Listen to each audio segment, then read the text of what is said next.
Okay, I think we'll just get started.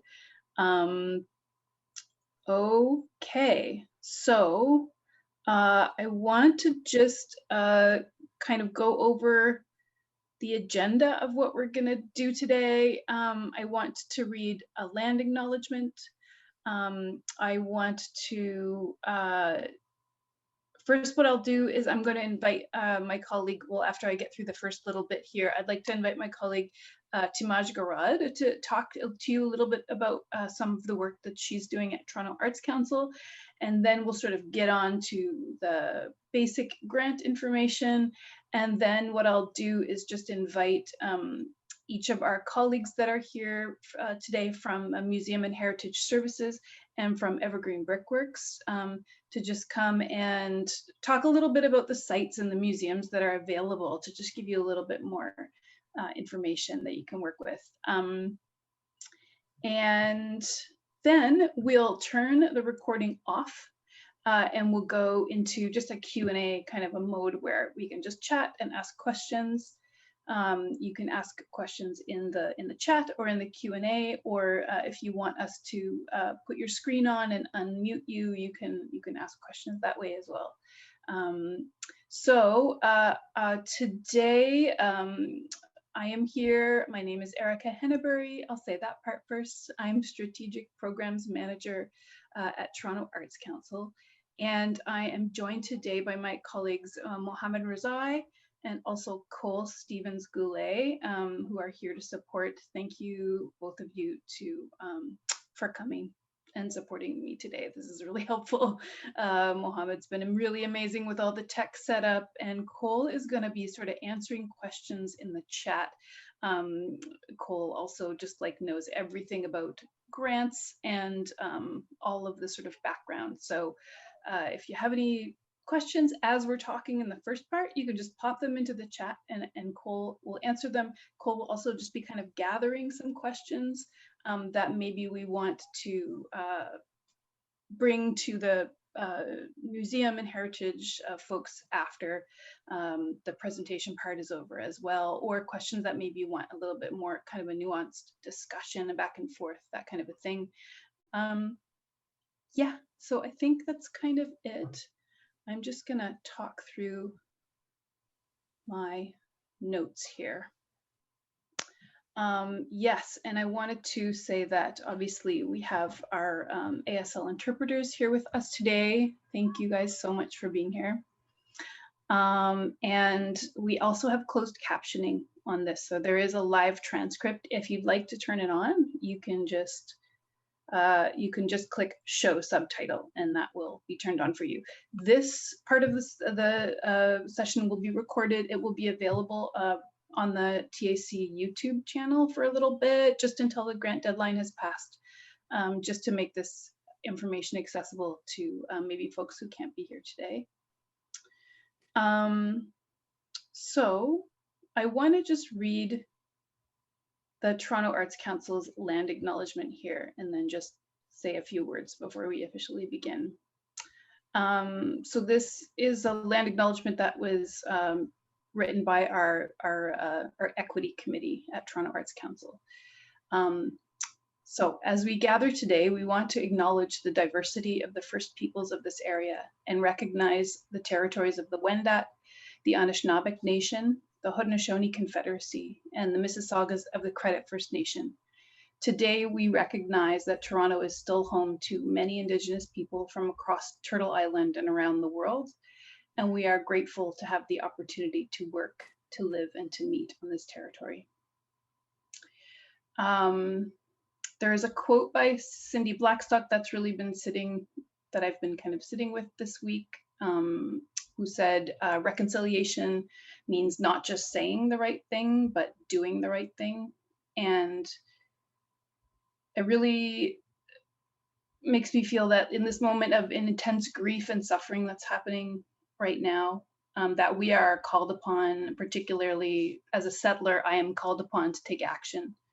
And that I feel called upon to stand with Indigenous people and to wake up and to really show up in a good way.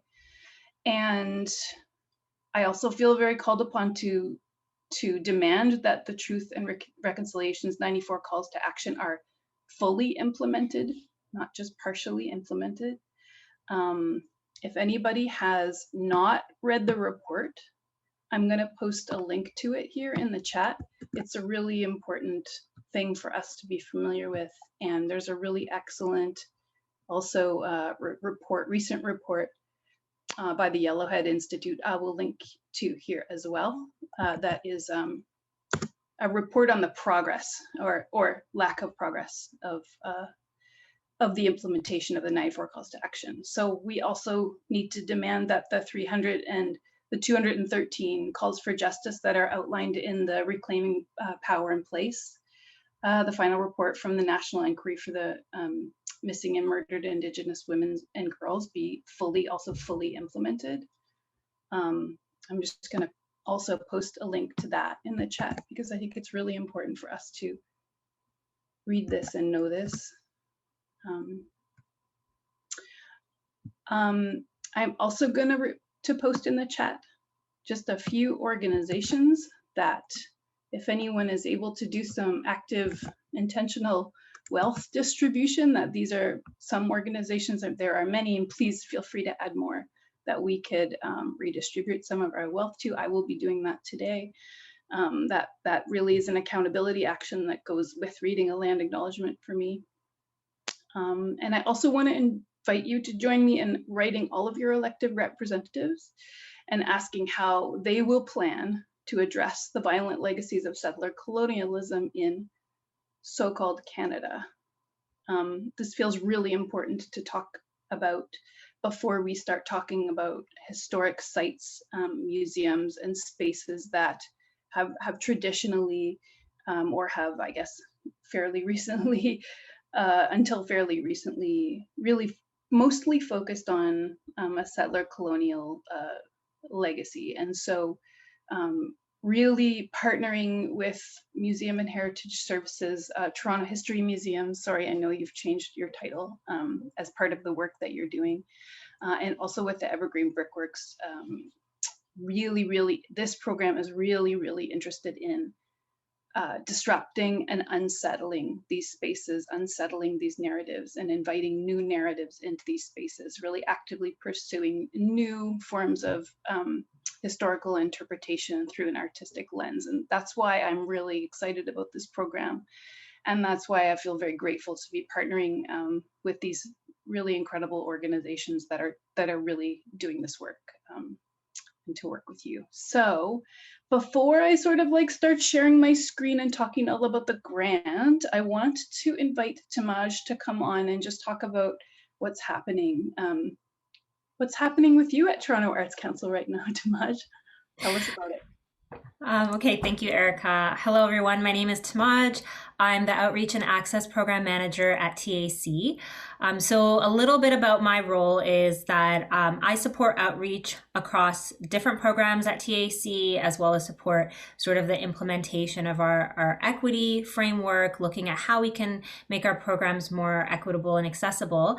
And then another really big piece of my work, or part of my work, is to develop a new Black Arts funding program that's going to be implemented in the summertime of this year. So it'll be launching fairly soon. And that's mostly what I wanted to talk to you about today. So the Black Arts Funding Program is going to be launching this summer, and it will be supporting Black arts communities, including individuals, collectives, and organizations. And we're going to be having two main sort of funding streams. So we're looking at operating funding to arts organizations that are Black-led, Black-focused, and Black-serving. And by the way, feel free to, if you have questions that pop up, feel free to ask them as I'm going along, and I will definitely answer those questions. So that's the annual operating, and we will also be having project funding. So project funding will be supporting activities like creation projects, development, presentation, that kind of thing. And it'll be open to individuals, collectives, and organizations. So this funding was created in part as a response and an ongoing response to the systemic anti-Black racism that our communities are facing. And if you remember last year, there was a report that came out, if any of you had a chance to read it, that was pretty groundbreaking, called Unfunded. And in that report, it really detailed that Black arts Black organizations, not just arts, but across various different sectors, are severely underfunded. I think it was 0.7% Black-led organizations, or they receive 0.7% of the funding that's available. And so there's been a lot of conversation at TAC in terms of how to address some of those disparities, as well as how we can create better outreach to Black artists and arts workers, how we can start to really address some of those barriers in general to accessing funding, but also those specific needs that come out of barriers that Black artists and arts workers may be experiencing to really kind of flourishing in their artistic careers long term. So we're looking at this funding not just as a temporary response. It will be a recurring sort of annual fixture at TAC, but it's also looking at the different ways that we can support Black artists and arts workers to really kind of thrive, and not just looking at providing funding, but also other supports within that funding that could support the thriving of our Black arts community. This was really a community-driven grant, and we had lots of different consultations both last year as well as this year with Black artists and arts workers. There were about 300 participants through different consultation processes that we engaged with in terms of the ideation and the development of the program design.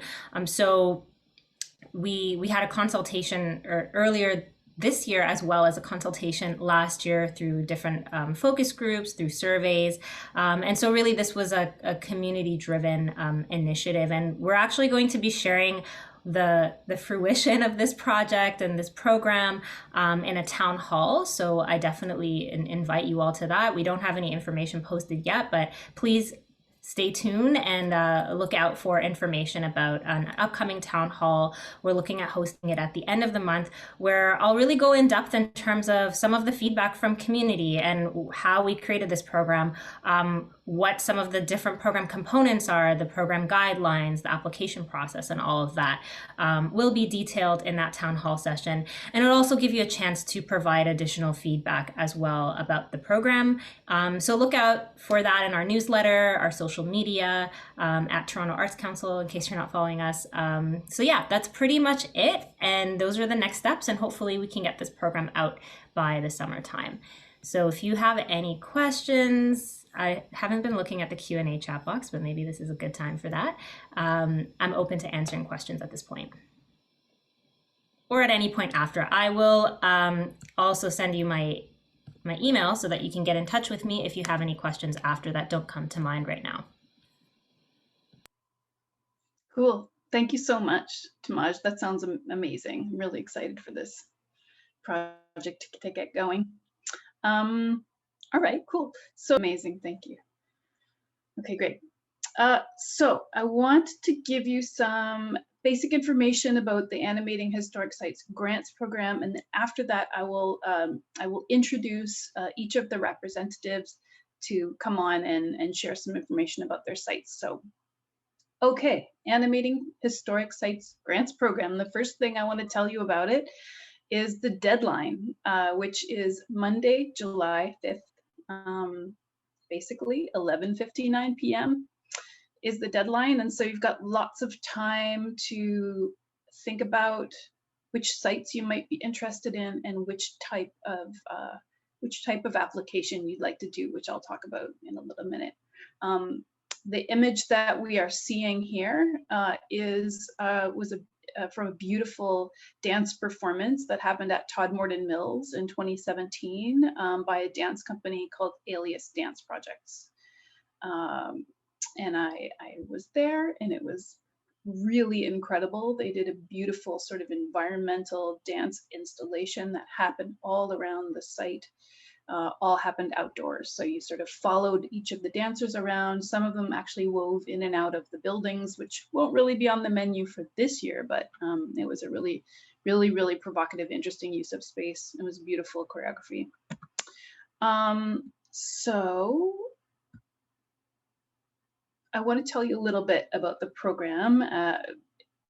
Basically, the program is it's still for Toronto Arts Council, which, you know, we've been around for more than 35 years now. It's still a pretty new program. It launched in 2014. It is a partnership with Toronto History Museums and Evergreen Brickworks. And the program is providing funding to professional artists, to arts organizations, and to artist collectives who are working in any artistic discipline, whether that's theater, dance, music, etc., a combination of any of those. And the purpose of the program is to undertake free site-specific programming, public programming, or an artist residency that responds to or interprets the specific site or museum. Anyone who's been familiar with the program before will notice that the program has changed substantially. And part of the reason for that change has been COVID, but part of the reason has also just been that we have taken some time to sort of reflect on the structure of the program, and we wanted to kind of open up what used to be called the Exploration Grant, which was a $5,000 research and exploration project grant. We really wanted to open it up into a more substantial residency program that could more deeply engage with the museums. So the grant can cover up to 100% of the cost of the project, which can include things like artist fees, equipment rental, materials, general commercial liability insurance, and other residency and programming costs. So the maximum grant in both categories now is $30,000. So we don't have the $5,000 exploration grant anymore. Things have changed substantially because of COVID in terms of being able to access the interior spaces and buildings in the museum. It's been, you know, a long process of sort of figuring out what this program could look like next year. What we really decided to do was think about outdoor spaces, also potentially digital programming as our focus, because we just don't know what next year will hold, and we really want to support work that's happening in the public and outdoor spaces. So that's the focus of the program this year. Again, there are 2 grant categories. I want to talk a tiny bit more about this. In each of the categories, there are specific sites that are available for each category. So the 2 main categories for this grant application are an artist residency. And the artist residency could be an individual artist, it could be an arts organization, or it could be a collective of artists that will be in residence doing some sort of a residency at either Scarborough Museum, Montgomery's Inn, or Evergreen Brickworks. And then the second category is programming grants. And this is very similar to the way the program has looked for several years now. So that's, you know, grants of up to $30,000 for public programming presentation happening at the sites Gibson House, Montgomery's Inn, Spadina Museum, Scarborough Museum, or Todmorden Mills. So those are the sites that are available for public programming. So I want to talk a tiny bit more about the artist residency. You know, what's the difference between the artist residency and the programming grant? Essentially, the artist residency is really designed to allow artists, arts organizations, collectives to conduct artistic research, to investigate the sites and museums, to investigate their exhibits and their archives, to explore the surrounding landscapes, explore the historical and environmental context of the sites, engage with the local community, and to create new work. It's really a creation and experimentation grant. So the residencies are designed by the applicant in consultation with the site or the museum. And they're really intended to provide an opportunity for artists to undertake artistic research, to engage local communities, and to create site-responsive work in collaboration with the museums. So the emphasis in this category, as you may have heard me say already, is really artistic research, and it's on the creation of new work. So as part of this grant, you may want to share work with the public. You may want to host workshops and other types of public engagement, things like that. Or maybe your project might be really more developmental and less about sharing presentation or public iteration.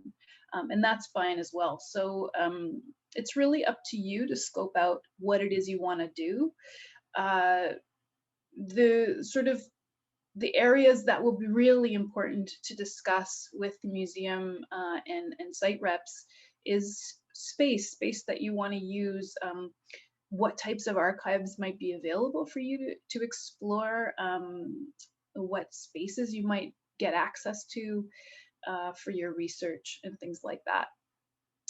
So again, available sites for Residency, Scarborough Museum, Montgomery's Inn, and Brickworks. So on the other hand, the programming project component of this grant is really designed to create and deliver free site-specific public programming in the outdoor areas or digitally in collaboration with the museums and sites. So programming activities might include things like exhibitions, installations, performances, screenings, community engage arts activities, or other forms of programming. So permanent exhibitions are not going to be possible this year, and the emphasis in this category is really on the presentation of public programming. It's possible to present something that has been presented before. That's fine. It's also possible to create and present something new if you think you can do that with the limited budget that is available. Yeah, and the focus is really on outdoor spaces. Many of these sites have beautiful and really interesting outdoor spaces to engage with.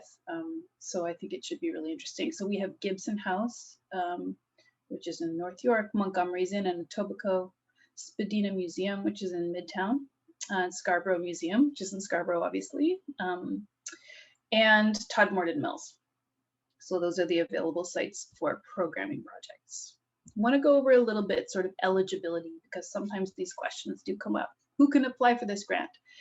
Well, this grant is available for professional artists, not-for-profit arts organizations, or artist collectives that are operating on a non-for-profit basis. And a collective can just mean 2 or more artists.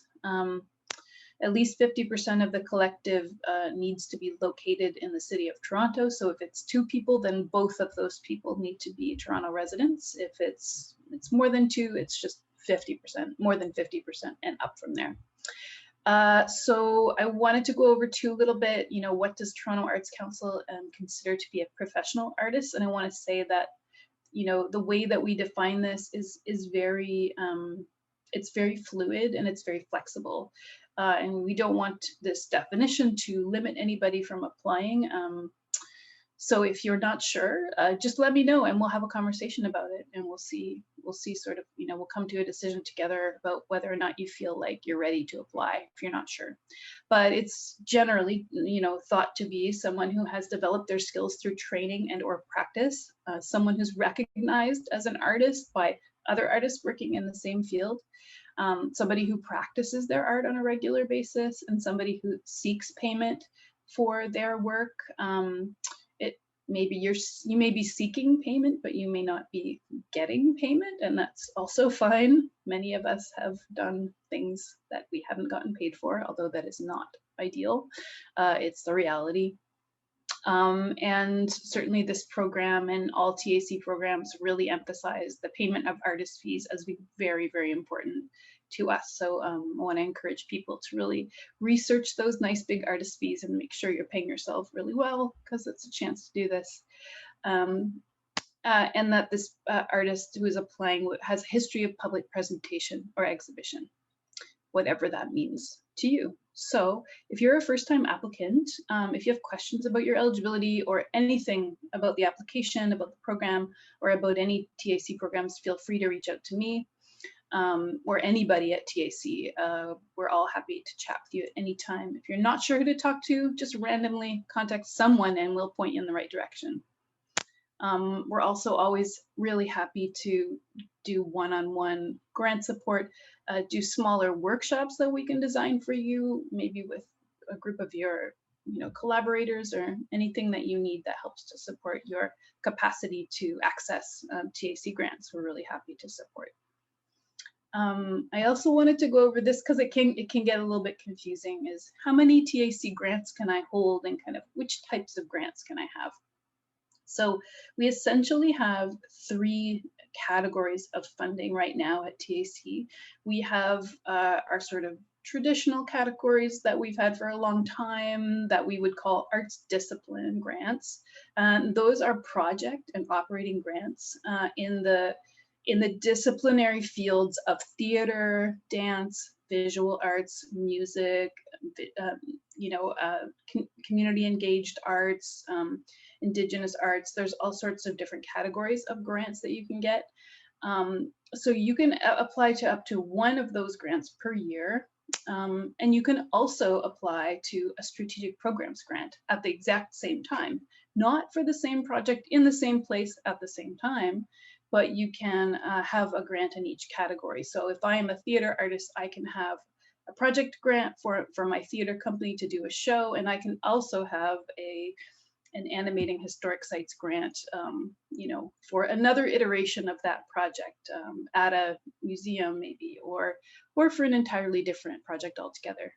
And there's third category too, and I want to let folks know about this because you may already be familiar with the Open Door program, which is a really interesting TAC program that's kind of like for very big, sort of ambitious sector-wide projects.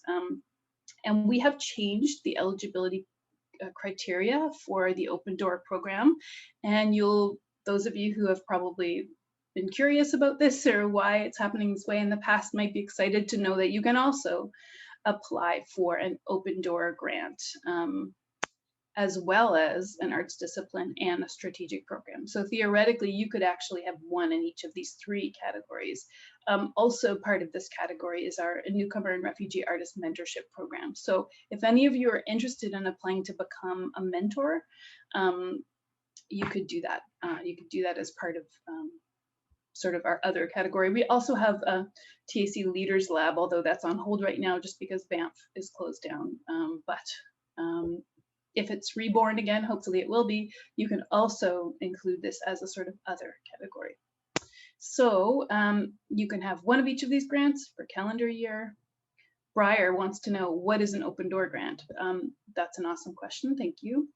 Open Door is sort of a category that we created at TAC for kind of big, ambitious sector-wide projects that don't really fit into a project category. They're not like a performance or a creation. They're projects like big sector-wide initiatives, like, impacting things like, accessibility of theater spaces across all of Toronto's theaters, or, maybe a conference on, some element of some sort of wicked problem that the cultural sector is struggling with, or something like that. They're just really, it's a category for sort of, big, creative, interesting, ambitious projects. There's also a new category this year about projects that are related to COVID and to the recovery and recovery of organizations. So have a look on the website at the Open Door program and see if it might be interesting to you. The manager who runs the Open Door program is named Liza Matamore, and so you could reach out to her. And if you want to reach out to me, I'll introduce you to her if you'd like. But yeah, you can get more information from the website and from Liza. So I want to also talk about Toronto Arts Council's accessibility grants. So these are additional funds for access supports for grant project contributors. So any project involving deaf artists, artists with disabilities can apply for additional funds by just filling out the accessibility expenses section of your Animating Historic Sites grant. So we have these in all TAC programs. We're looking at how to maybe hopefully get them included in operating grants as well, and also maybe create some further flexibility. So maybe check with me later about that. But right now, the way they work is that it's an additional amount of up to $5,000 that you can apply for, specifically to cover costs that are associated with artists that are working on your project. So any access needs, access supports, things like ASL interpretation, audio description, closed captioning, communications assistance, attendant care. There are all kinds of different things you can use it for. If you aren't sure, just let's have a conversation about it. I can help you out. We also have an application accessibility support program, and this is for applicants who might need some additional support just to fill out the grant application itself and to submit it, or to do things like file final reports, or to just access the information online, and just to get a little bit of extra support. And so this is up to $500 a year per applicant, and this is to cover off costs associated with hiring a service provider to support you. If you have any questions about this, or you want me to connect your service provider with how to submit invoices and things like that, just let me know and I'll set you up. I wanted to talk a little bit about the assessment process, just so that you know how it works at TAC. The grants are awarded through a peer review process. So funding is awarded on a competitive basis by a grant review panel, and that panel is composed of practicing artists that will be artists from the various disciplines that are reflected in the grant applications. So peer review is really important to us. The integrity of that process is really important to TAC. We take a lot of care in building these grant review panels after we've very carefully read your applications, just to make sure that we have the right people who can speak to what it is you are doing and what you're proposing to do in your application. So that's something that we take very seriously. The applications are assessed according to artistic merit, the extent to which the proposed project interprets or responds to the selected site or museum that you're working with, the quality of the experience of the proposed activity, the quality it will provide to site visitors and also to the local community. Demonstrated ability of the applicant to carry out the project as they've outlined it, and the financial viability of the project, and including the adequate payment of artist fees. That's a really important piece. So I'm not going to go too much into all the other details. I think I'll just wait to see what your questions are. But if you have any more follow-up questions, or you want to have just like a one-on-one chat or anything like that, just get in touch with me anytime. It's Erika at torontoartscouncil.org. My name is also all over the application and the website, so you can find me really easily.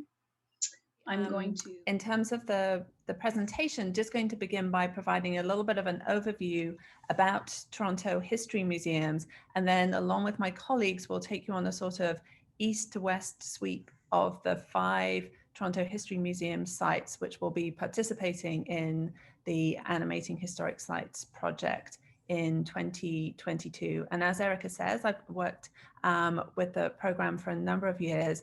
I'm a passionate supporter of it. We've had such wonderful projects that I think have been realized at Toronto History Museums.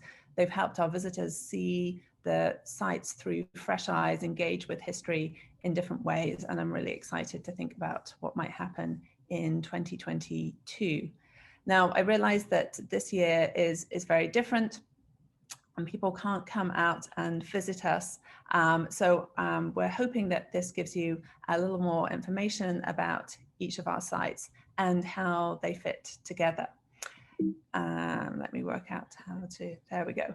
So who are we? Well, Toronto History Museums are 10 different historic buildings that are run by the City of Toronto. And we're geographically located all over Toronto, a whole range of different types of buildings. Some would have been private residences, some are industrial buildings, some are in the downtown core, some are in more suburban settings.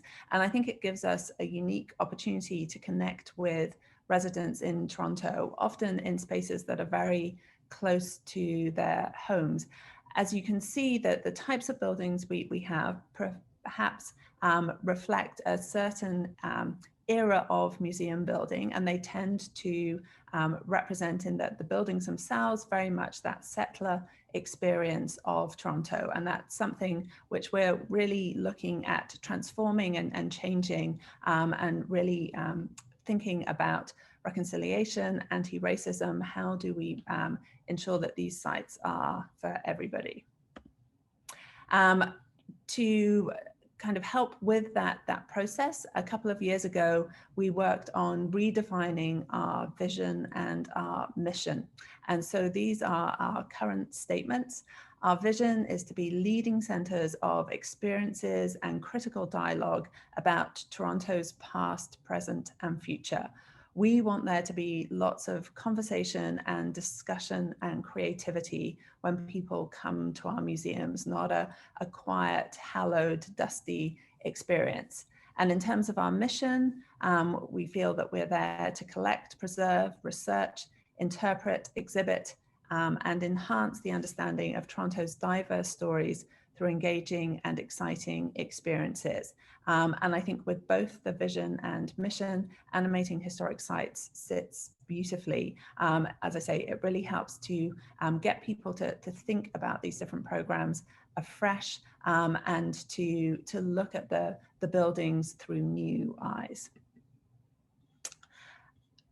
Kind of connected to our new vision and mission, in 2020, we adopted a new work plan, which really committed to this idea of engaging in active work around decolonization, anti-racism work. And you can see here the new work plan goals we have. This is a 3-year work plan. So we're right in the middle of carrying out this work. And I think it really sets the priorities of Toronto History Museums at the moment. Obviously, with the pandemic, that's provided us with another challenge to incorporate into our work, but I think has shown us just how necessary it is to think about it in these terms. So our first goal, and of course, acknowledging how important this is at the moment with Indigenous Peoples Month, but also thinking about the terrible discovery at Kamloops, we are really committed to decolonizing Toronto History Museums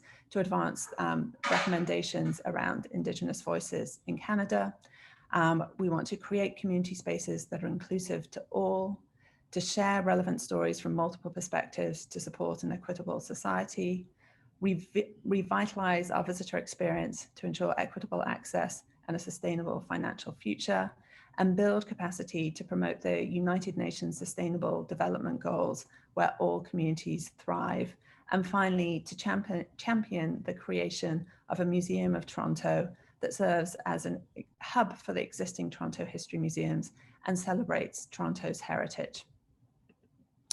So as I say, we are now going to begin with our east to west sweep of the different sites. And I'm hoping that maybe we've been able to help out Elaine and that she'll be able to present Scarborough Museum, because Elaine is the curator of Scarborough Museum, and there's nobody that would be able to present it more effectively.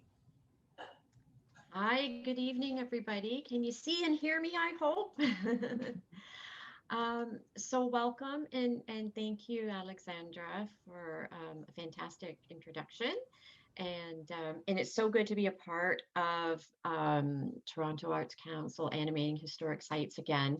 I don't know how many years now it's been. It's been many years being involved with this grant, and we have worked with so many wonderful artists, and they've just been absolutely fabulous to work with, and so creative. And I look forward to seeing and speaking to as many of you as possible about any questions that you might have. So Alexandra, if you'd like to go to the next slide, that would be great. So welcome to Scarborough Museum. It's a community museum with a very strong focus on community engagement, youth mentorship, and of course, decolonization, which is, I have to say, it's about time. It's a very exciting time for all of us, and it's way past due. The site buildings include 2 historic homes, a carriage workshop, and a small multi-use gallery for exhibits, classes, camps, a whole range of things. We're located in Thompson Memorial Park, and it's at Brimley and Lawrence, just north of Lawrence on the east side of Brimley. And we are very lucky because we have a nice fenced-in footprint, essentially, of land that we can use for all kinds of purposes. So especially for this upcoming year for the grant and outdoor installations, we're very, very excited about it.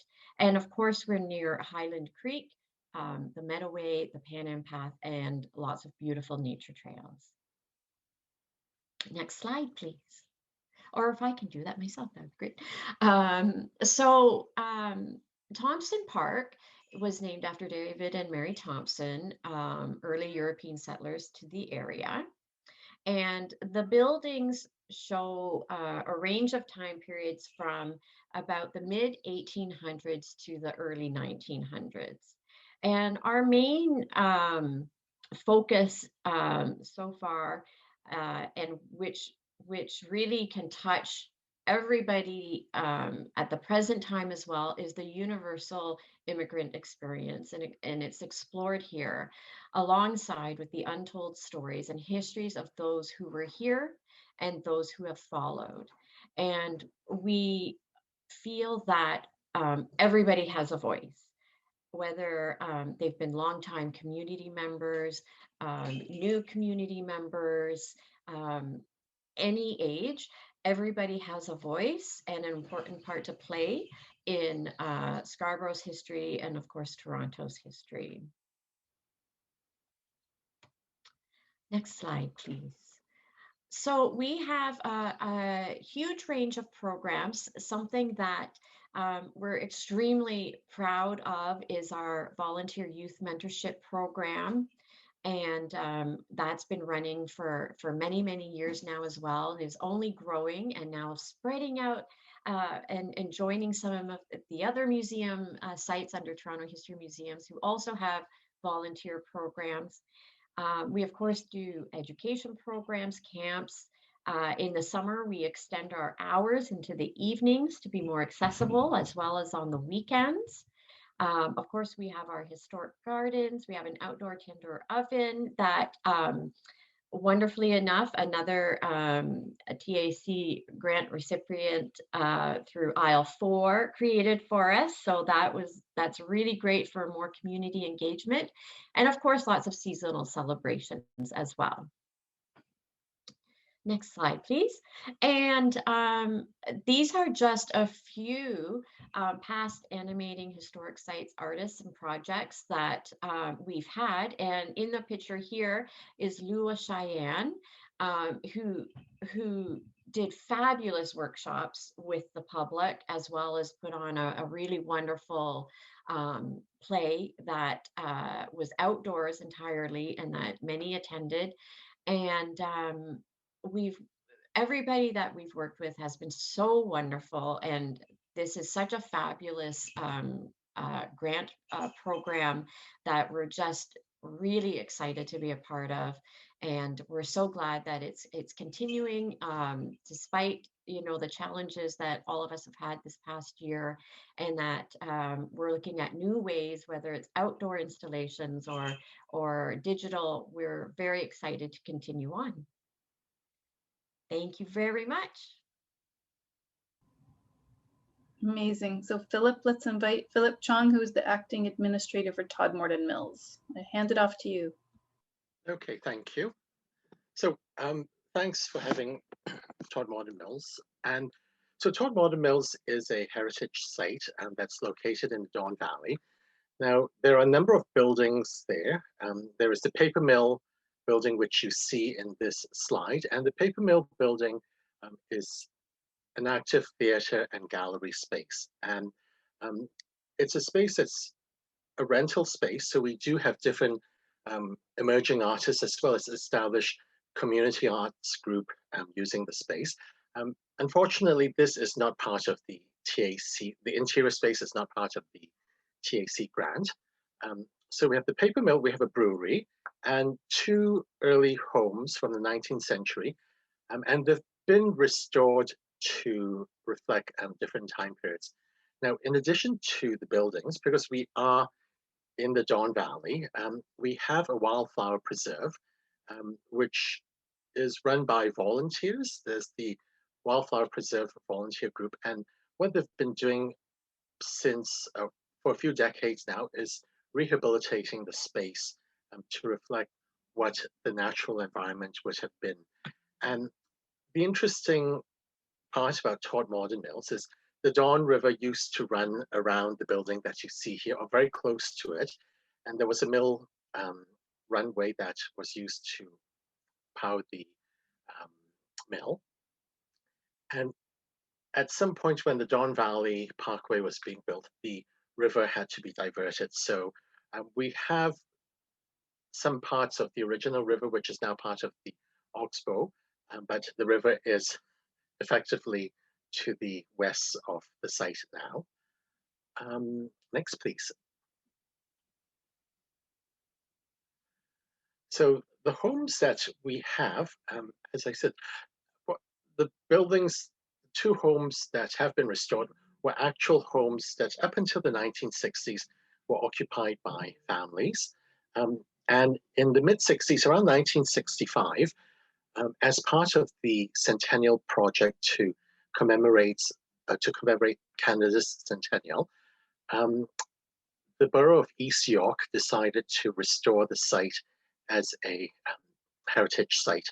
So the homes at that point, one of them, which we refer to as the cottage, was restored to reflect the early period of the 1830s. Later research has shown that this building was actually built in the 1850s. And then the second building, which is the Hellwell House, which was built in 1838, was restored to reflect the year of Confederation, which is 1867. Now, both these homes have been re-restored about 6 years ago. And what they reflect now would be a later period. Hellwell House has been restored to reflect the 1890s. And at that time, it was a working class family who lived there, very likely the foreman from either the factory, the paper mill, or from the brickworks across the road. So it's the home of someone who has just left the working classes and has entered into the middle class. Now, the cottage, which is the building that you see on the lower right, has been restored to reflect the 1940s period. And again, it reflects a worker's home. And at this point in the 1940s, we know the name of the family who lived here. They were the Bellamy's. And Mr. Bellamy worked as a driver to deliver the bricks that were manufactured at the brickworks. Now, our stories continue to expand. We tell women's stories and told stories of the peoples and lands, especially of the lower Don Valley. And that's something that we look for, since we can't really explore much of the inside of the houses right now. We have outdoor tours, and these are the stories we like to tell.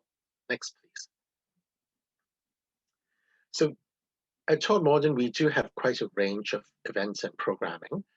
We have annual events that for a few years we had something called Fab 40s Day, where we invite visitors to come dress in their best 1940s costumes, and we will have music from the 40s, food, all sorts of things related to the 40s. And we have an Earth Day event every year, Harvest Festival. And throughout the year, we do have seasonal craft workshops. So on the upper right, you see examples of egg dyeing following the Ukrainian tradition of pysanki eggs. So we use beeswax and astalis to decorate, and dyes as well.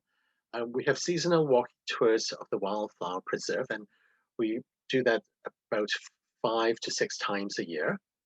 We've got school programming. And if you're thinking of doing a program with Todd Modern, we consider innovative approaches to engage the community, especially community participation, and to work with community partners to co-create and develop these programs. Next, please. Oh, I think that might be it. Oh, no. Okay. So now our past Toronto Arts Council recipients include Mike Ford, who was here last year and in previous years. And so last year he led site-related song creation workshops, exploring the historical and environmental themes. About 5 years back, we had the Tecumseh Art Collective, led by Rebecca Baird and Phil Cote, and they created a mosaic entitled The Gathering of the Clans. And the top 2 slides are pictures in the slide show the work in progress. And the final project is the one that you see on the upper right. And that is situated on site, outside for people to enjoy. And also a few years back, we had Tapestry Opera came with the creation of a site-specific opera based on the Brooks Bush Gang. And this was a gang that were living on the fringes of society in the Don Valley. So, and that, the space that was used for that involved both houses, as well as the theater and the outside. Now, currently, last year, we were supposed to have an outdoor installation on the walls of the paper mill building. Due to COVID, it never came to be, but starting this week, they will be installing that work. So next week, if you do drive by or walk by Todd Modern Mills, you will be able to see this work by Greg Statz, who is a First Nations artist, and it will be a combination of remembering and reconciliation. And that's it for Todd Modern. Okay, we have Elizabeth Nelson Raphael next, who's the acting administrator at Gibson House. So Elizabeth, I hand it off to you. Greetings, everybody. As Erika said, I am the acting curator at Gibson House. I've actually been at Gibson House for quite a long time. I've gone back and forth at different sites within the City of Toronto Museums and the Toronto Culture System. So I'm very excited to be back at Gibson House and actually engaged with Animating Historic Sites, because I have been at other Toronto History Museums watching from afar and attending events, but I've only been at a site with these programs for a couple of years, so very exciting. So Gibson House has been restored as a living history museum. So that's kind of a traditional approach to museums. That's sort of people dressed up in costumes and cooking in kitchens and stuff, and we still love doing that sort of thing. But what it means is that we use our museum spaces really extensively for interactive programming. And knowing that this year we will not be able to be inside the spaces doing interactive programming, but it just sort of feeds our approach to programming and to interacting with the public, getting people deeply engaged in what you're doing, hands-on, being able to work with things, that sort of stuff. So we do have a discovery gallery as well that is has a capacity for sort of changing exhibits and interactive. So that's kind of where our where we're at with our thought processing around programming. But exteriorly, we do have an amazing set of enclosed grounds with a historic garden. They're enclosed with a reproduction picket fence. You can see the picture there that shows what it actually looked like when the Gibsons lived at the farm, but that's what it looked like. But we are now enclosed with a picket fence. So it's a really great space to do outdoor programming on. And the other important thing about Gibson House is we're actually just steps away from North York Center subway station. We're surrounded by condo buildings. So it's this amazing audience and community around us that are living in towers that kind of look down upon us. So it's an amazing space to think of, that little oasis of program in the middle of North York Center. Can you go to the next slide, Alexandra? So narratives at Gibson House have traditionally focused on the Gibson family, so there's David Gibson, and the rural community of Willowdale. Big sort of historical focuses like the 1837 rebellion or land surveying, because David Gibson was a land surveyor.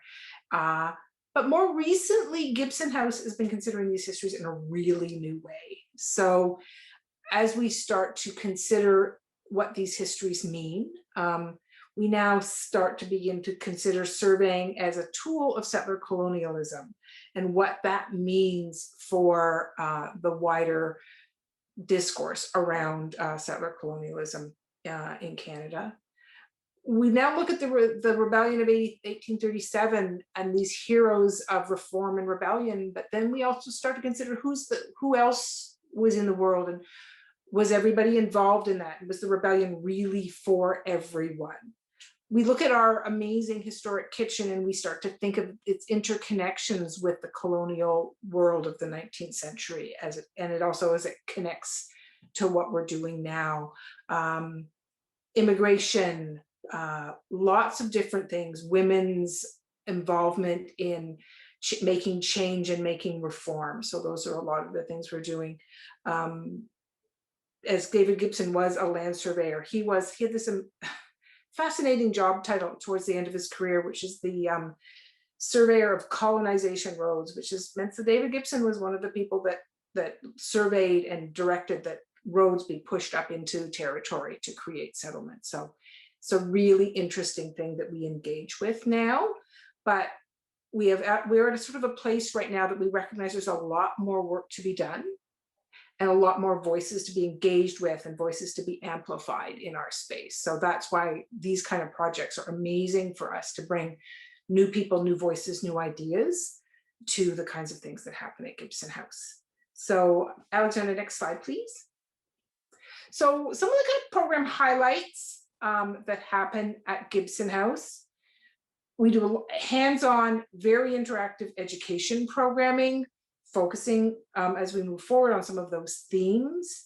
We do a lot of hearth workshops and historic dinners, people gathering on the lawn on a June afternoon, eating a meal that they've prepared together. That's kind of the favorite vibe at Gibson House. We have been doing summer camps for a very, very long time. So we do summer camps. For the last 2 years, we've been engaged in a program called Camp TO, which is providing opportunities for children around the city to be able to actually interact with their peers and have programming outside their own homes. Really happy to say that recently, the last 2 years, the City of Toronto museums have been able to be part of the Welcome Policy, which gives free camp programming to families and children around the city based on need. And I was very happy that Gibson House had a lot of uptake for that. So it can look like a pretty wealthy kind of condo-driven community, but it's actually in the center of some really diverse communities in the city. We also have a youth program, which is the child of the amazing Scarborough program. We've had music and theater and storytelling and spoken word in the historic spaces. And one of the lovely things that people like to do is just have afternoon tea in the parlor, which is just people love to use the space and engage with the place and with the museum just as a place to be with their family and friends. So, and over to the next slide, Alexandra. So animating historic sites over the years at Gibson House. So as I said, I have returned to Gibson House after being away for a while in the last couple of years, and I have worked with Charles Hong, who has been doing some amazing Korean music and dance programming. Charles and I go back and forth, trying to figure out a way to recreate his 2020 Animating Historic Sites project, and we've come up with about 1,000 different iterations, and we still keep working creatively together. So that's one of the main things I love about Animating Historic Sites, is working with artists and facilitating their creativity.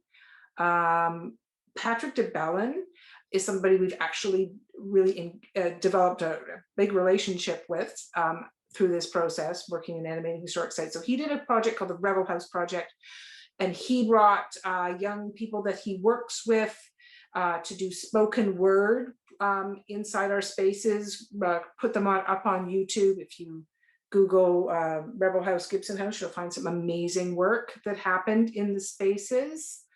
But there has been Single Thread did a site-specific theater project called Turkey Shoot. There was Tale of a Town, which was a story mobile that came to the site.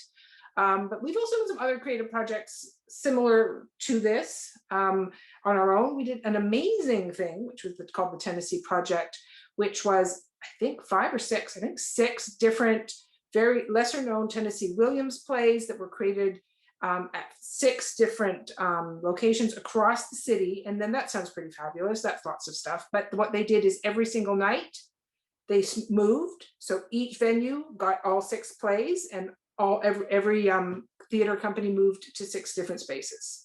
It was a bit heart-stopping, but amazing. We've also had a lot of our staff write one-woman shows and things like that to interpret the history of the site. We did an amazing project with young people in the community called the Willowdale Project to explore their own family stories and how they interact with the community that is now known as Willowdale. And finally, this is a while ago, but a really cool project that was done by Andrew Hunter called Heart-Shaped Box, which explored the history of the prisoner boxes from the Rebellion of 1837 in a very new and creative way. So look forward to your questions, and I just love meeting with artists. So give me a call. We can meet, we can chat, and we'll make some magic. Thanks. Thank you so much, Elizabeth. I just actually dropped a video to the Rebel House, one of the Rebel House videos in the chat. I dropped a link in the chat there, and it's just so amazing. Like you have to watch this video. It's beautiful. Okay, so next up we have Alexandra Kim talking about Spadina Museum. Great, thank you very much, Erika. So we're sort of now in the middle of the city, and as you can see, Spadina House sits sort of just outside the downtown core on the escarpment of the Davenport Road. And one of the things which I really love about Spadina is even in our very name, you have that clear sense of the Indigenous presence that has always been there on the land. I think one of the things that we're really conscious of is that the need to work to make that more visible within our sites, and thinking about our programming at Spadina. Spadina is also one of 2 National Historic Sites in the Toronto History Museums, the other one being Fort York. And both of them, I think, have elements to say about the development of Toronto and the way in which it has changed over time. And in fact, both Fort York and Spadina are involved in a Digital Museum of Canada project called When the Water Met the Land, which will be exploring that sense of change over time. But what you see now, and what I think is the image that most people would have in their minds when they think about Spadina, is this large, grand White House that you can see in the lower image. The house was built by the Austin family in the middle of the 19th century on the site of an older house, which was built by the Baldwins. So these are 2 big, wealthy families in Toronto. And as you can see from the 2 exterior images, as well as the large building, there are also extensive grounds and gardens. And when thinking about the 2022 Animating Historic Sites programming, I think it gives a wonderful space for artists to engage with, and we'll be really excited to think about ways in which you might look at that space and projects that you might want to carry out. The house was given by the family to the city in the 1970s and 1980s. It opened as a museum in 1982. And I think one of the unusual elements about that gift was the fact that they also gave pretty much its entire contents to the museum as well. So a really rich material culture record and lots of documents as well. Though of course, whenever people are working on projects, it always feels like that the one thing they'd like to know about in more detail is that the one element of the history of the site where we don't necessarily have all of the information, but that there are lots and lots of records and photographs, other elements which could inform research, both for the kind of thinking of the full history of the house, but also the gardens as well. Now the house has been restored to show that the house as it might have looked in the 1920s and 30s. And I think for me, one of the really exciting elements of that is to think about how that compares to the lives of people in Toronto at the time. Obviously, the 1920s was a time of great decadence, but then you have the Wall Street crash, the Depression. So a really rich period in terms of history and thinking about the intersectionality of different people's lives. Now, I mentioned the fact that the house was built by the wealthy Austin family. And I think that perhaps traditionally the narrative of the site has been one that has focused on that wealth and privilege and the sense of the decorative arts at Spadina. But it's also true that in the past we've explored some of the less visible stories. And many of those fascinating stories include the servants who worked for the Austin family. You can see somebody dressed as one of the servants in the Spadina kitchen in the bottom image.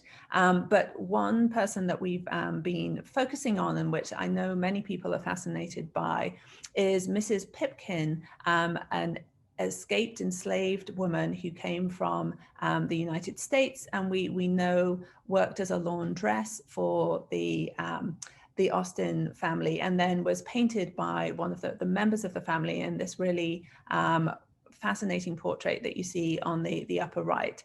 So looking at those stories and really providing space to amplify those and to allow people to engage with them is something that we are really excited about. But we acknowledge there's lots of work that we've got to do in revealing and sharing those stories, both with people who might have worked inside the house, but also with the garden. You can see that would have taken an extensive group of people to keep it up. The property also has a garage building and stables, so there were all the people responsible for looking after those elements of the household as well. Like my colleagues have been saying, Spadina has a range of different events and programming that we have traditionally done. And I think, again, imagining how people might have heard about Spadina or interacted with it in terms of these events and programming. In 2014, it became known as Toronto's Downton Abbey, when there was exhibitions showing some of the costumes that had been worn by the cast of Downton Abbey in the show from the United Kingdom. That was very, very popular, and I think played into a fascination with the idea of upstairs and downstairs.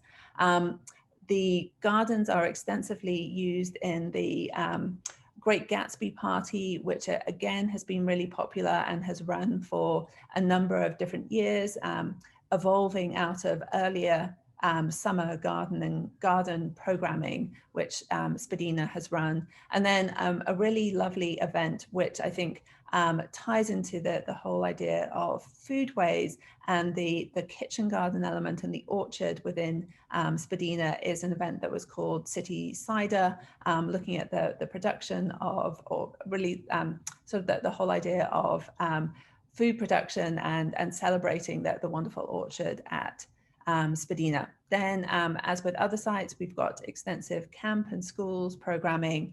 And I think just as with our sister sites, we're really thinking about ways in which we can increase that community focus and work with community partners to co-create and develop. We're very excited to be just at the start of onboarding with the youth programming that you've heard about from Scarborough Museum and Gibson House. I think that will really help us to engage with a new audience at Spadina. And we're also really conscious of the fact that we are closely situated to many of the members of the Indigenous urban communities, with the Native Canadian Cultural Centre and Wigwaman seniors residents that are just down the road on Spadina Avenue. So we're looking at ways in which we can also reach out and work with them. And then thinking about some of the projects that Spadina Museum has had in terms of animating historic sites. Now, I've only recently come to Spadina, so sort of in a similar way to Elizabeth, haven't had the opportunity to experience these personally, but you can see just from the three that I've listed there, there was Yang Wu, who was looking at the incredible wallpapers at Spadina and creating an online wallpaper lexicon. There was an Indigenous community dance group, Blue Jays Dancing Together, which were exploring a whole range of different elements of Two-Spirit stories. And then the theatre organization, White Mills Theatre, who created an immersive audience-based opera called The Medium. And there have been lots of other creative projects at Spadina as well. Spadina has, for a number of years, been a participant in Nuit Blanche and been a site hosting lots of different visual artists. White Mills came back and did their own production of A Christmas Carol. And then, as with our sister sites, we've also been part of the incredible Awakenings program, which you can access from the City Museum's website. And the film that was made for Spadina Museum was called Circa by Sonia Mambu, and was a really beautiful look, again, this sense of hidden histories and revealing, and looking perhaps at elements of the site's past that haven't been explored before. So as with my fellow colleagues, we're really excited about the idea of working with artists for 2022. And I will hand back to Erika. Everybody. So last from Toronto History Museums, I want to introduce Lauren McCallum, who's the acting curator of Montgomery's Inn in Etobicoke. So Lauren, I'll hand it over to you, and then we'll go to the Brickworks folks. Thank you.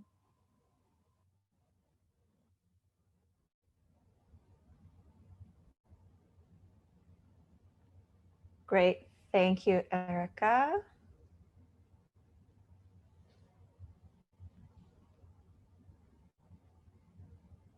Perfect. So good evening, everyone. My name is Lauren McCallum. I use the pronouns she and her and identify as a cis lesbian. I'm really excited to explore the West End this evening with you. I am the acting curator of both Colburn Lodge and Montgomery's Inn. Colburn Lodge, as you will have seen, is not one of the sites included, so I'm really excited to share the history of Montgomery's Inn with you. So Alexandra, without further ado, if you could go to the next slide, please.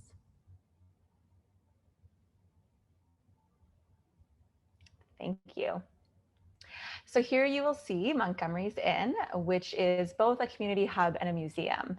But at the core, it really truly is a community hub, both in its original function as an inn, but now in its function in the heart of Etobicoke. So we are located on Dundas Street West and Islington. not too far of a walk from Islington Station or a short bus ride. And because we are in Ward 2, Etobicoke Center, it's a beautiful intersection of both the north, south, east, and west Etobicoke. And I often think about Dundas and Islington as a bit of a crossroads. To our right, we have Royal York, which is a very beautiful but prominent and wealthy community. And to the west, we have a really nice newcomer community, lots of different communities and cultures. And so Montgomery's Inn works very hard to bring all of those folks together through different programs where they can learn about each other and celebrate each other's cultures. I want to also acknowledge that Indigenous people have been present in this region since time immemorial, thinking about the original use as Dundas as an Indigenous footpath. It has been used by humans far and long before Montgomery's, and the newcomers that used the inn were using it. So it's interesting that we can kind of continue to tell those stories of transit and the way that people use those routes, both historically and presently. We are located adjacent to Tom Riley Park, nestled very closely beside Mimico Creek. And of course, Mimico is derived from the Mississauga language, Omimika, which means abundant with wild pigeons. Not too far to the east, though, we do have the Humber River, which of course was the carrying place used by Indigenous persons in trade routes with French and British settlers. When we think about Montgomery's Inn itself as a history museum, it was built for Thomas and Margaret Montgomery around the 1830s. Both Thomas and Margaret immigrated separately, met here, and were married. They ran and operated the inn for about 25 years until about 1855. And one of the facts that I find so interesting is the role that Margaret played within the inn. So Thomas chose not to renew his innkeeper's license the year that Margaret had passed. And we think that this, as well as other notes from the diary, speaks volume to the essential role of Margaret and other women who would have been innkeepers' wives in the operation of their business during this time. Next slide, please, Alexandra. Thank you. The Montgomerys farmed the land surrounding the inn. And I think this is a huge narrative that we draw on here at Montgomery's Inn. It would have been approximately 400 acres. So as a bit of a comparison, that's about the size of High Park. So when you think about this inn that was a home to a family, but had several rooms where people either came and stayed for a night, a short period of time on their way to which might be their new home in Canada, or they might come and find employment and stay for months at a time. There's many untold stories within these walls. We've had a lot of fun uncovering some of them, but I'm really looking forward to working with hopefully some of you to start to think about some of those narratives we haven't explored or some that we can't explore. Who stayed there, whose stories we don't know? Which women may have wanted to travel unescorted, but had to travel with someone and weren't able to actually express themselves the way that they wanted to within that space? Were there queer people in that space that weren't able to identify, or were they there meeting a secret lover? We do not know all of those stories, but I love to start to think and wonder and consider what stories we have told and which stories we have yet to think about. The land continued to stay with the Montgomery family until 1946. So I had mentioned that the inn stopped operating in 1855, but they had all of that land. So Mr. Montgomery, or Thomas Montgomery, and then eventually his son William, divided up that farmland into parcels, and also divided up the inn into tenant apartments. So you would find a family living in the inn and running some of the land. And it continued this way for a very long time. Between 1920s and 1940s, there was a large wave of Chinese immigrants to the area. And we have been recently exploring a lot of those histories, specifically the Chung family and those Chinese market gardeners, through our Hungry for Comfort program, which was just launched on the Toronto History Museum's website.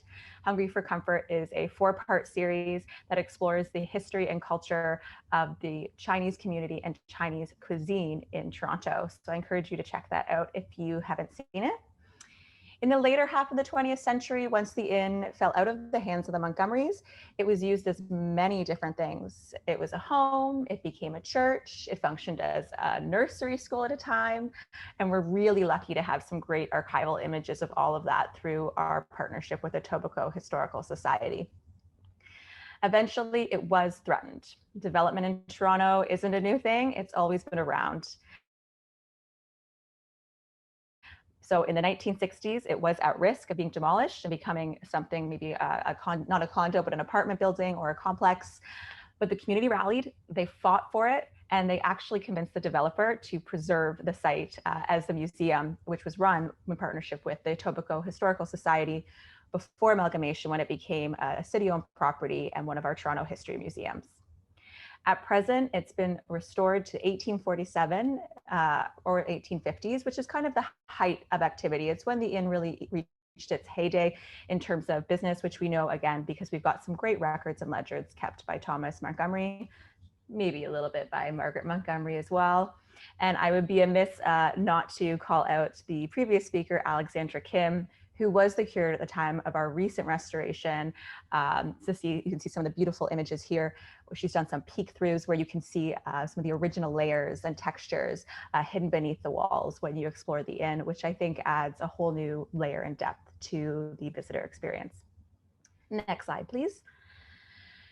So being a inn tavern, which essentially would have been a restaurant, and a farm, which was growing food, food is at the core of a lot of the programming we do.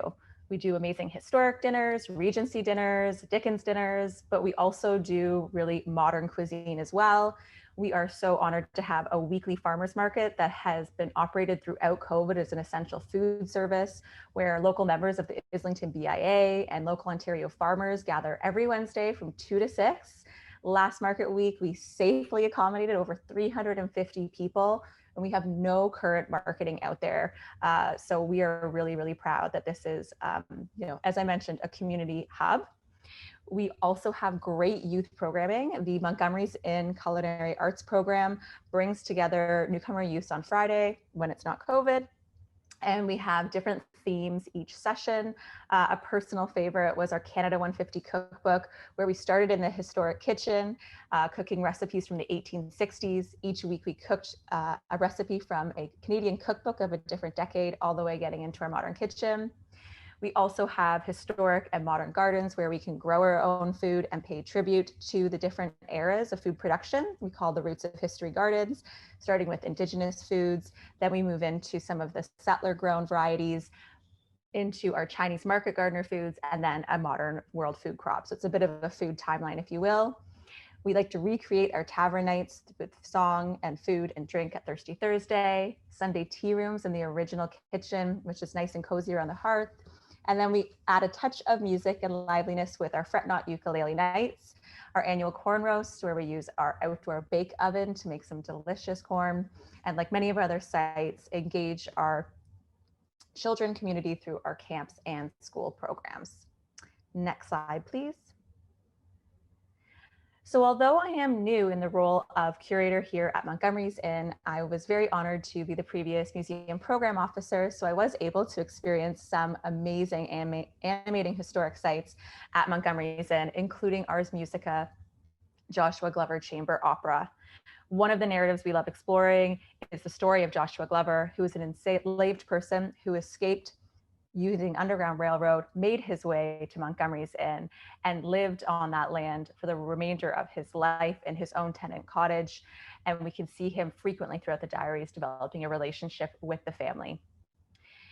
Amanda McCaver created the Embroidered Objects exhibit, and you can see her, she's holding that image there. This was just a stunning piece.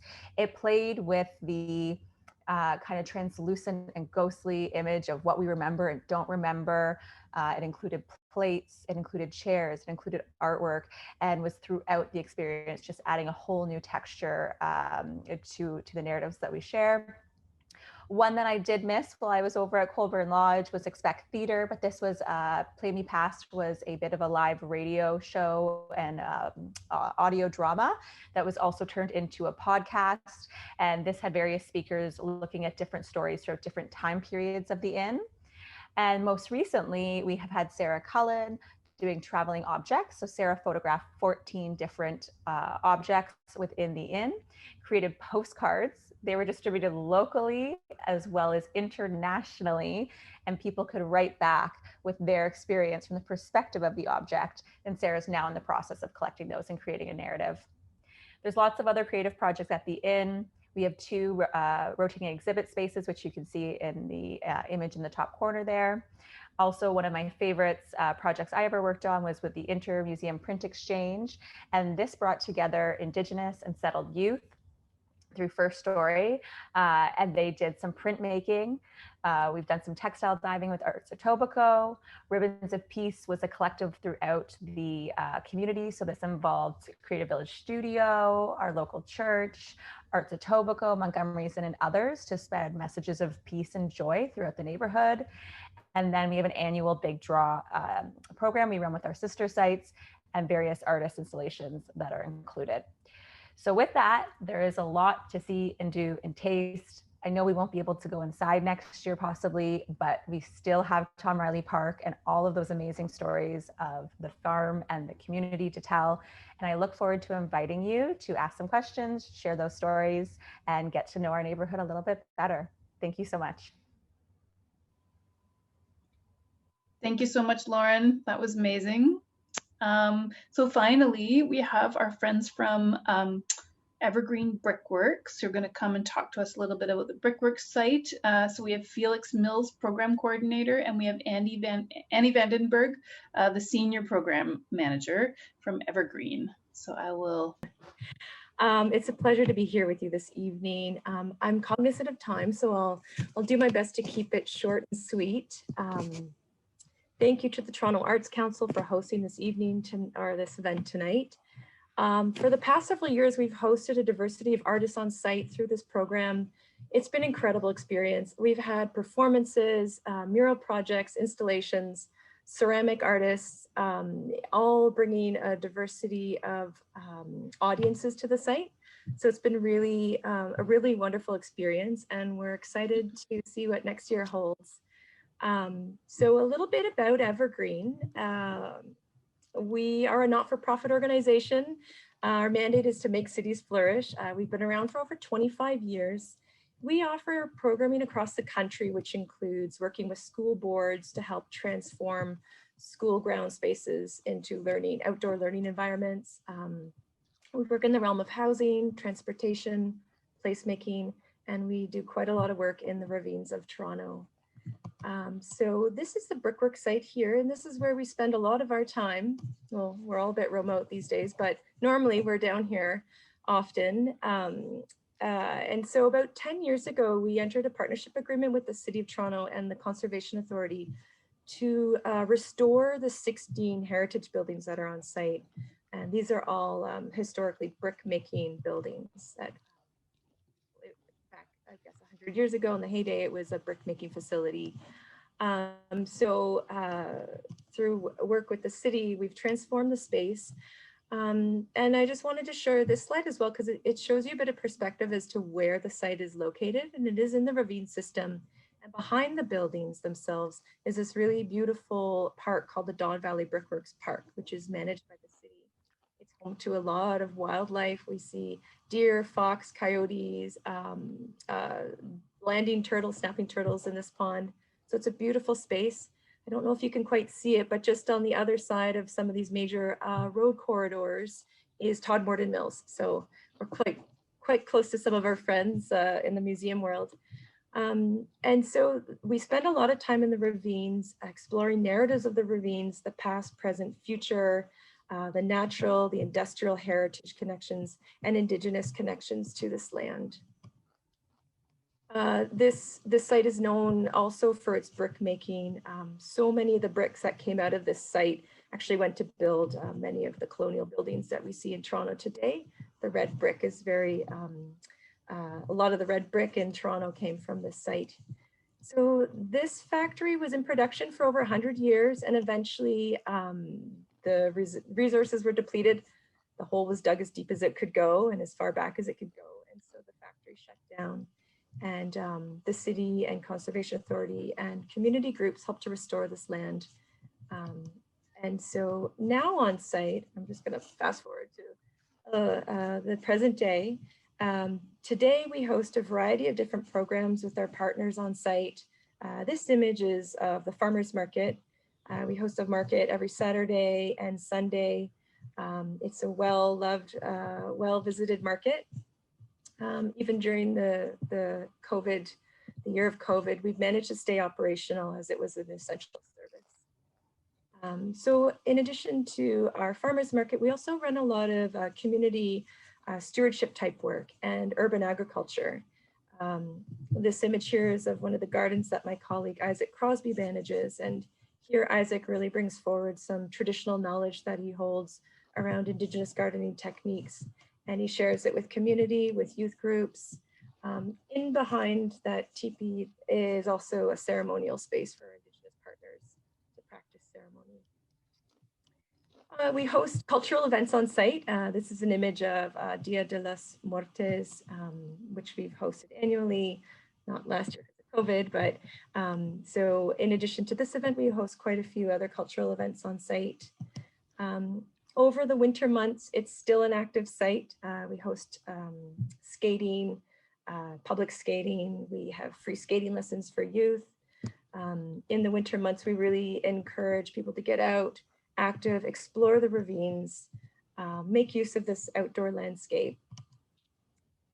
And as well, we run camp programming, and we work closely with children and families on site.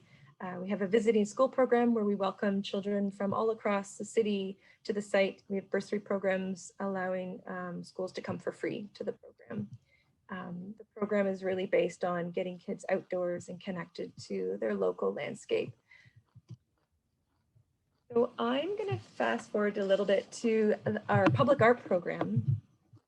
While we've been presenting art at the Brickwork site and in the ravines for the past 10 years, we really started to launch our public art program in the past 5 years.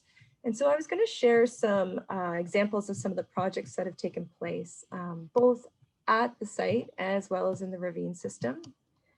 And so within this program, we work with artists, both local, national, and international. The work is very much site-based. It's site-specific. It's artist-led, and it's place-based. So this work here is by an artist, Dwayne Linklater. He's a Cree artist from Northern Ontario, and Dwayne has created a series of sculptures in the ravines. You might recognize that bridge behind some of the sculptures. That's the Bloor Viaduct. So that's where the subway passes over. So this is in the ravines themselves, the Lower Don Ravine. And Dwayne's work is really about exploring narratives around expropriation of resources. So this is on view now. It's temporary. We hope that it will stay in place for another 5 years. This is a temporary performance by Life of a Craphead, an artist collective. And this was a play on narrative around monuments of the time. And so Life of a Craphead actually created a replica of this monument that's right now sitting in Queen's Park, and floated a replica of the sculpture down the Don River. So this was a performance-based art piece. As well, we worked with an artist, Gareth Long, who presented a project around bringing donkeys into the ravine system and created a shelter for the donkeys.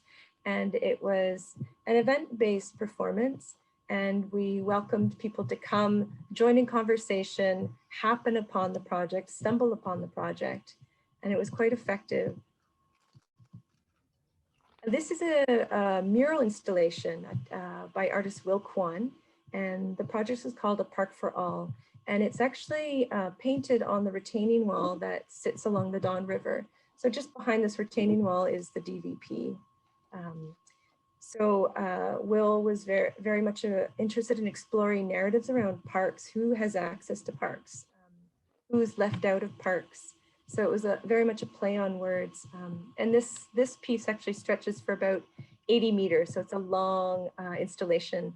And it's down near the Riverdale Bridge, straight down to Corktown Common, with some gaps in between.